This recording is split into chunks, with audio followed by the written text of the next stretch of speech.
So let's drill across through the top here with some of our drills here. Now, what you want to do, as I said, you need to have water covering the glass in the hole, so the water not only perhaps cools down the tip of the diamond tipped ball burr, but it also gets rid of the dust in it as well.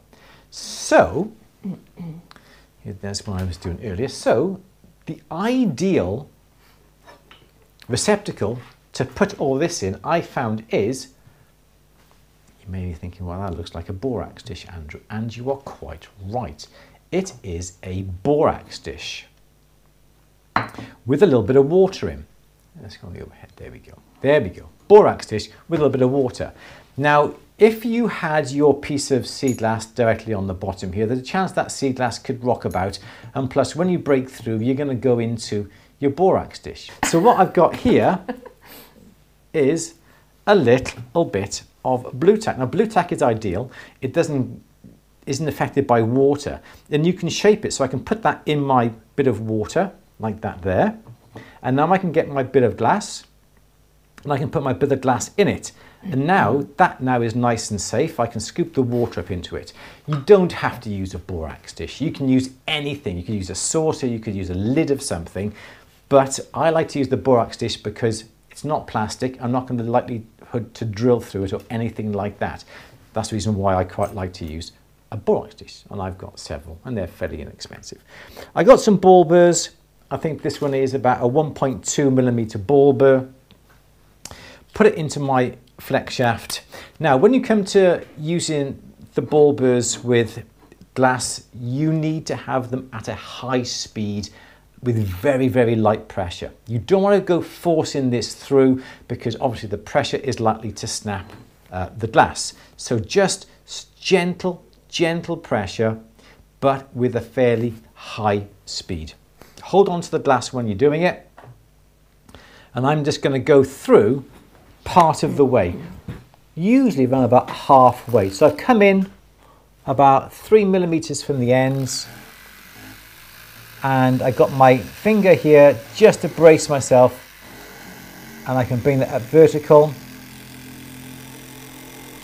So I'm gonna be just going through nice and slow. You can see, maybe I just see some of the slurry. I'm going to put a bit of water in that hole as well. So now I've gone through around about halfway. You should be able to look through the glass, and you should be able to see where you've drilled the hole. And what I'm going to do, I'm going to use my eyeball for this, and I'm going to look, hold on to the glass, find out where the hole is, and I'm just going to put a little bit of a dot exactly where that hole will be coming out at the other end. Put that onto my bit of blue tack, and now I can locate my, there we go, my drill exactly, my ball burr exactly where it needs to go, and I can now go through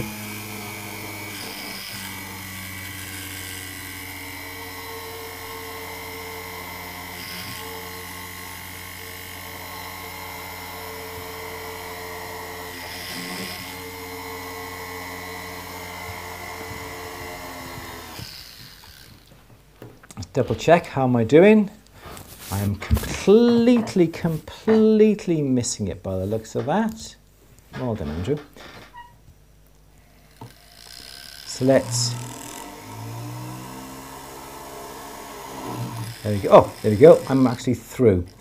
So I've used the small one, the small ball burr, knowing now I can move over to the slightly larger ball burr, knowing that my hole is actually connected, and now I can use the bigger ball burr to come through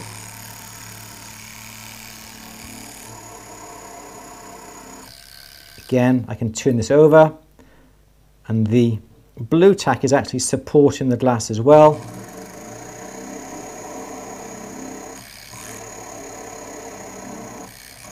There we go, I'm actually through.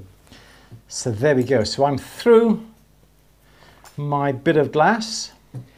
Now, depending on what you want to do with your hole, you can make the hole bigger, and you can make it bigger to be able to thread a chain through it. And what you would do is keep going with the ball burr, wiggling it around and around and around as you go. There we go, that's looking good. Or what you can do is buy some bales, or you can just get a large jump ring to put through that hole if you wanted to. You can buy some commercially available bales. We don't stock them, unfortunately, but you can buy little bales like this here. Okay, so that has a bale. You think, but yeah, but Andrew, but how do you get the wire through? You don't. You open up the bale and you literally just clamp the bale with this particular, so you clamp the sea glass with the particular bale, and there's a little bale on top of the bale, and you can use that. There's a few different types available. You've got this type here that is like a filigree. So have a look at your piece of glass, and what I'm going to do is just trim down the lengths of these bales a little bit. So here is the bale. I'm just going to trim the lengths of these down because they're just a little bit on the long side. Like that there. Lovely. And now what we can do is just get our glass, and I can just squeeze that together. Nice, like that. And then we've got our piece of sea glass as a pendant. It moves back and forth upon the bale. I would not even try and consider soldering the bale wire or the wire going through the sea glass at all. It's not going to work. But that's what we've got there, and that now is very simply our sea glass pendant. Hope